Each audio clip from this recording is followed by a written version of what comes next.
Hello everyone, स्वागत है आपका हमारे चैनल पे। और आज है 7 सितंबर और यहाँ पे इंपॉर्टेंट न्यूज़ को कवर करेंगे। और ये पीडीएफ जो है हम अपने टेलीग्राम चैनल पे सेंड कर देते हैं, तो जो लोग जुड़े नहीं हैं जुड़ सकते हैं। लिंक जो है आपको यहाँ पे कमेंट बॉक्स में देखिएगा, चेक कीजिएगा, वहाँ पर मिल जाएगा आपको। अगर वहाँ पर नहीं मिल पाता है या हमने वहाँ पे अपडेट नहीं किया है तो आप प्रीवियस वीडियो में जाके आप वहाँ पर देख सकते हैं। ये हो गया। वीडियो के अंत में 2 क्वेश्चन दिए गए हैं जो कि इंपॉर्टेंट है। अभी आपने देख रहा ना, बांग्लादेश में जो कंडीशन है उसी से रिगार्डिंग क्वेश्चन पूछा गया है एग्जाम में, और मैंने भी उसी को उठा के आपको दिया है। आप लोग अटेम्प्ट कीजिएगा और अपने जो है तैयारी को देखिएगा कि हाँ हम अटेम्प्ट कर पा रहे हैं या नहीं कर पा रहे हैं। वो 2 क्वेश्चन रहेगा। और अगर आपको हमारा प्रयास अच्छा लगता है तो अपना फीडबैक जरूर दें। बस देख के चले नहीं जाना है, अपना रिएक्शन भी देना है, चाहे सकारात्मक चाहे नकारात्मक, वो आप पे डिपेंड करेगा। ओके, आइए स्टार्ट लेते हैं। सबसे पहला देख लीजिए यहाँ पे 2024 का जो है सबसे गर्म साल होने की संभावना। इससे पहले 2023 का जो है सबसे गर्म वर्ष रिकॉर्ड किया गया है। ठीक, यहाँ पर बात करेंगे जो इंपॉर्टेंट जो एग्जाम में पूछता है कि जो टेम्परेचर बढ़ रहा है उसके पीछे क्या कारण है। तो टेम्परेचर बढ़ रहा है ना, उसके पीछे जो है सबसे बड़ा कारण कि मानव आबादी आबादी बहुत ज़्यादा बढ़ रहा है। आपको पता है ना, आबादी को लेकर भारत सबसे नंबर 1 में आ गया है, सेकंड पे चाइना हो गया है। ये सब फैक्ट याद रखिएगा, स्टेटमेंट बना के पूछेगा आपसे। और ऐसा नहीं कि डायरेक्ट आपसे पूछ लेगा कि सबसे ज़्यादा आबादी किसका है, भारत का या चाइना का, ऐसा नहीं पूछेगा। आपको 4-5 स्टेटमेंट देके आपको कंफ्यूज करने की कोशिश करेगा एग्जामिनर। ठीक है, तो आपको वहाँ से आपको आंसर सेलेक्ट करना है। फिर बात करें यहाँ पे, तो यहाँ पे जलवायु परिवर्तन एक तो हो गया आपका, आबादी बढ़ना, क्लाइमेट चेंज बहुत बड़ा मसला हो गया, अल नीनो इफेक्ट ये भी बहुत बड़ा इफेक्ट हो गया। ठीक है, अल नीनो मैंने बताया था कि अल नीनो क्या है, ज्योग्राफिकल टर्म है। यहाँ पे क्या होता है, जो समुद्र का जो स्तर है ना, जो पानी होता है, लेयर होता है, वो गर्म हो जाता है, नॉर्मल से गर्म हो जाता है। तो जो मॉइस्चर होता है, जो हवाएं होती है, जो बारिश करने वाला रिस्पॉन्सिबल होता है, वो चले जाते हैं किसी और साइड। तो अल नीनो से भारत पे क्या प्रभाव पड़ता है, भारत में सूखा देखने को मिलेगा। ओके, और यहाँ पे आप बात करोगे तो हाँ देखिए, अल नीनो यहाँ पे मैंने दिखा है ना, हाईलाइट कर दिया। अल नीनो हो गया और क्लाइमेट चेंज, ये 2 कारण है जो सबसे गर्म वर्ष के लिए रिस्पॉन्सिबल है। और डिटेल में हम लोग बात करेंगे क्योंकि समय का यहाँ पर पाबंदी होता है, लिमिटेड होता है हमारे पास। यहाँ पर क्या हुआ कि जो मुख्यमंत्री है ना दिल्ली के, वो जेल में है, पता ही आपको। क्या वहां से ऑफिशियली काम कर सकते हैं, इसी को लेकर ये आर्टिकल छपा हुआ है, इसी पर सुप्रीम कोर्ट में ये मसला आया हुआ है। तो जो क्वेश्चन पूछता है सबसे पहले सुप्रीम कोर्ट को देख लीजिए। सुप्रीम कोर्ट में जो पिछले बार यूपीएससी एग्जाम में सुप्रीम कोर्ट और हाई कोर्ट दोनों से क्वेश्चन पूछा था। सुप्रीम कोर्ट में जजों की संख्या भी वर्तमान में 34। मैं कई दफा इसको रिपीट भी करता हूँ क्योंकि यही सब क्वेश्चन पूछेगा आपसे। और कॉलेजियम सिस्टम याद रखिएगा, ये अपॉइंटमेंट के लिए जो सिफारिश करती है ना, कॉलेजियम सिस्टम वही है, हाई कोर्ट हो चाहे सुप्रीम कोर्ट का जज हो। फिर यहाँ पे अपॉइंटमेंट कौन करते हैं, राष्ट्रपति करते हैं। इनको पेंशन और सैलरी जो है केंद्र का जो होता है कंसोलिडेटेड फंड, वहां से मिलता है और वो अकाउंटेबल नहीं होता है। मतलब उस पर अगर सैलरी बढ़ाना है या घटाना है या इनको देना है ना, तो वोटिंग वगैरह कुछ नहीं होता। ठीक है, ये हो गया। इसके बाद और क्या है, सुप्रीम कोर्ट, हाँ फंडामेंटल राइट जो हमारा है, फंडामेंटल राइट उसका प्रोटेक्ट करने का अधिकार सुप्रीम कोर्ट को है। हमारा कॉन्स्टिट्यूशन है, उसको व्याख्या करने का, उसको एक्सप्लेन करने का अधिकार हमारे सुप्रीम कोर्ट को है। वर्तमान में कौन है, सीजीआई डीवाई चंद्रचूड़, इनका नाम भी याद रखिएगा, महत्वपूर्ण है, वनडे एग्जाम वगैरह में पूछ लेता है। अब ये दिल्ली के मामले में, दिल्ली के मुख्यमंत्री है ना सीएम, उसको अपॉइंट कौन करते हैं। अगर नॉर्मल राज्यों की बात करें, बिहार, यूपी, झारखंड जैसे राज्यों में बात करते हैं, यहाँ पे अपॉइंटमेंट कौन करते हैं, गवर्नर करते हैं। लेकिन यूटी के मामले में, यूटी को मतलब दिल्ली जो स्पेशल केस हो जाता है, क्योंकि दिल्ली तक कैपिटल है हमारे भारत का, कैपिटल है ना। ठीक है, और वो कंप्लीट राज्य नहीं है। कंप्लीट राज्य क्यों नहीं है हमारा दिल्ली, क्योंकि इसलिए नहीं है क्योंकि जो स्टेट का जो सब्जेक्ट होता है, जैसे पुलिस, पुलिस आप देखते हो ना, दिल्ली पुलिस, वो उसको राज्य कंट्रोल नहीं करती है, उसको केंद्र सरकार कंट्रोल करती है।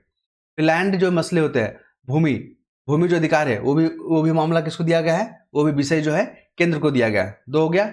लॉ एंड ऑर्डर किसको दिया गया है, 2। एक और चीज है जो मैं रिकॉल नहीं कर पा रहा हूं आपको, तो 3 चीज है यहाँ पे। एक तो हो गया आपका पुलिस, भू राजस्व, मतलब भू वाला हो गया, भूमि संबंधी जो यहाँ पे निर्णय है। और एक और है जो आप लोग कमेंट में बताइएगा, मैं रिकॉल नहीं कर पा रहा हूँ उसको, नहीं तो मैं डिटेल में कर देता आपको। चलिए, हाँ तो 69 कॉन्स्टिट्यूशन अमेंडमेंट एक्ट याद रखिएगा, ये किससे जुड़ा हुआ है, ये जुड़ा हुआ है दिल्ली से। इसी के तहत जो है दिल्ली को एनसीआर यहाँ पे घोषित किया गया था। क्लियर है, समझ पा रहे हैं। नेक्स्ट मसला पे आते हैं, ये आर्टिकल देखिए, हिंद प्रशांत क्षेत्र जो है ना, बहुत जो है ना स्ट्रेटेजिक एरिया हो गया। क्यों, क्योंकि यहाँ पे चाइना का दबदबा बढ़ रहा है। चाइना क्या कर रहा है, जैसे हिंद महासागर हो गया, प्रशांत महासागर हो गया, जितने भी रीजन है, ओशन रीजन है, चाइना अपना दबदबा बढ़ाने की कोशिश कर रहा है। तो भारत के सामने ये चैलेंजेस हैं, क्योंकि भारत का पड़ोसी जो है, एक तो पाकिस्तान है, एक चाइना है ना।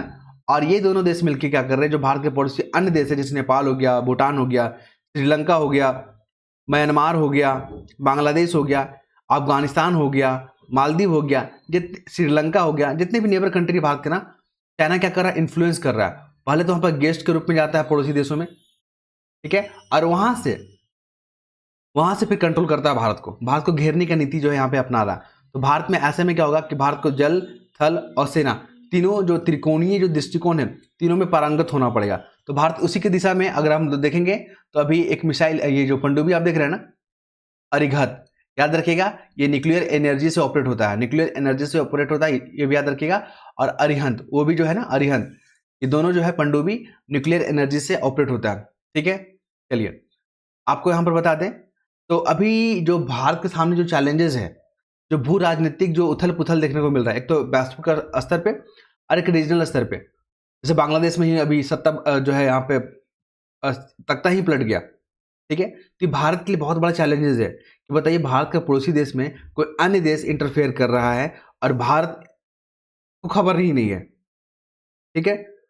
भारत के पड़ोसी देशों में उन देशों का सरकार स्थापित हो रहा है जो भारत विरोधी है। जैसे आपने मालदीव का केस में देखा था, मोहम्मद मोइजू देखा था ना, अभी बांग्लादेश में मोहम्मद यूनुस खान को देख रहे हैं आप, श्रीलंका में आप देख रहे हैं वहाँ पे, ठीक है, नेपाल में देख रहे हैं, भूटान में देख रहे हैं। ये सब जो कंट्री है ना, वो अन्य देशों से प्रभावित होकर भारत विरोधी गतिविधियां अपना रहा है। क्या ये सही है? बिल्कुल नहीं है। तो भारत को अपने विदेश नीति पे यहाँ पे चेंजेस करने होंगे। भारत में जो ब्यूरोक्रेट हैं, क्या वो चीज़ को समझ नहीं पा रहे हैं, या सरकार को उस तरह का सजेशन नहीं दे पा रहे जिस तरह का देना चाहिए? आप समझ रहे हैं ना, मतलब बांग्लादेश में तख्ता पलट हो रहा, भारत को खबर भी नहीं है। और चाइना किस तरह इन्फ्लुएंस कर रहा है, घेरने का काम कर रहा है भारत को, यहाँ पे ऐसे घेरने का काम कर रहा है चाइना, ठीक है। तो भारत भी स्ट्रेटेजी काम कर रही है, ऐसा नहीं कि भारत खामोश बैठी हुई है। तो अभी आपने देख रहा होगा जेलेंस्की वाला, रसिया और जो है आपका यूक्रेन, भारत दोनों के साथ गला मिलाया, ठीक है। तो जेलेंस्की जो है, क्योंकि विपक्ष वाला ज़्यादा इसको समर्थन कर रहे हैं, तो उन्होंने एक भारत की छवि ऐसा बनाने की कोशिश कर रहा है कि भारत जो है बिना सोचे समझे किसी को भी गले लगा रहा है, ठीक है। तो क्योंकि यूक्रेन को सपोर्ट कौन कर रहा है? वेस्टर्न कंट्री कर रहा है, अमेरिका कर रहा है ना। और रशिया को सपोर्ट कौन कर रहा है? भारत कर रहा है। तो यहाँ पे आपको देखने को मिलेगा कुल मिलाकर। लेकिन भारत को अपने विदेश नीति को यहाँ पर समझना होगा, क्योंकि देखिए पड़ोसी कभी चेंज नहीं होगा। विदेश नीति में हम लोग पढ़े हैं कि वहाँ पे जो है पड़ोसी कभी भी चेंज नहीं होते हैं, दोस्त बदल सकते हैं। कल के दिन रसिया हो, कल के दिन चाइना बेस्ट फ्रेंड बन जाए, कल के दिन अमेरिका जो है हमारा कट्टर दुश्मन बन जाए, हो सकता है, ऐसा पॉसिबल हो सकता है, ठीक है। क्योंकि दोस्त जो है ना चेंज हो सकता है, लेकिन पड़ोसी जो हमारा वही रहेगा, श्रीलंका का श्रीलंका ही रहेगा, बांग्लादेश ही रहेगा। तो हमें जो है इन पड़ोसी देशों के साथ एकजुट होना होगा।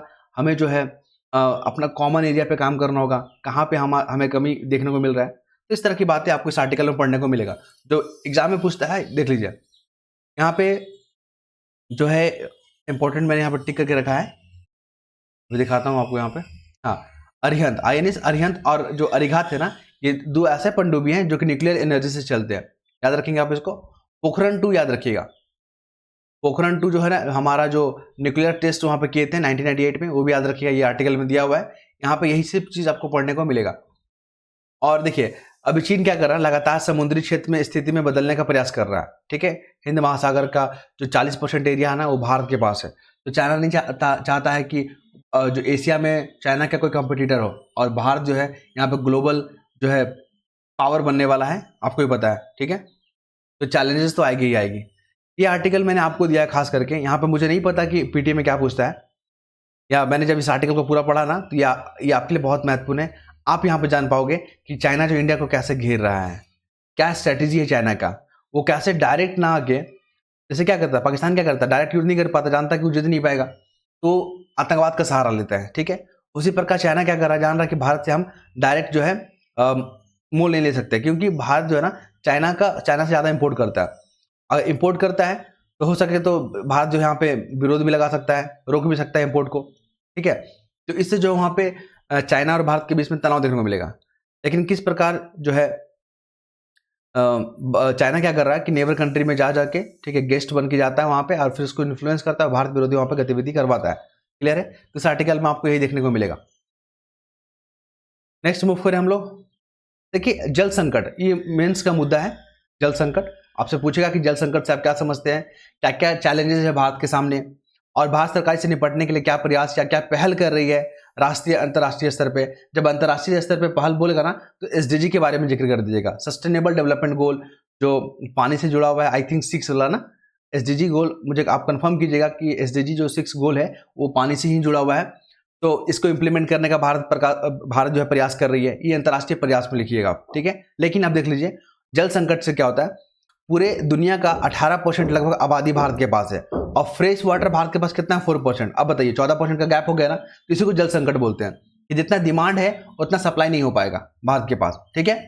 तो ऐसी स्थिति में क्या करना होगा, हमें जो है ना पानी को कंजर्व करना होगा। अभी जो बारिश का मौसम चल रहा है तो हम लोग पानी को क्या कर रहे हैं, बहने दे रहे हैं। बहने नहीं देना है भाई, उसको क्या करना है, कंजर्व करना है, वाटर हार्वेस्टिंग करना है, ठीक है।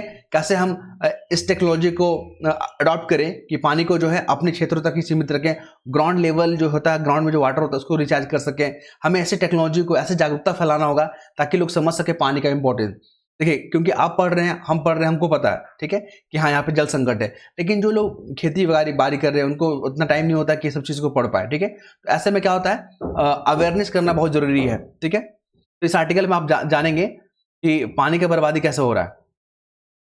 तो सबसे पहले प्रयास देख लीजिए क्या क्या करने की जरूरत है।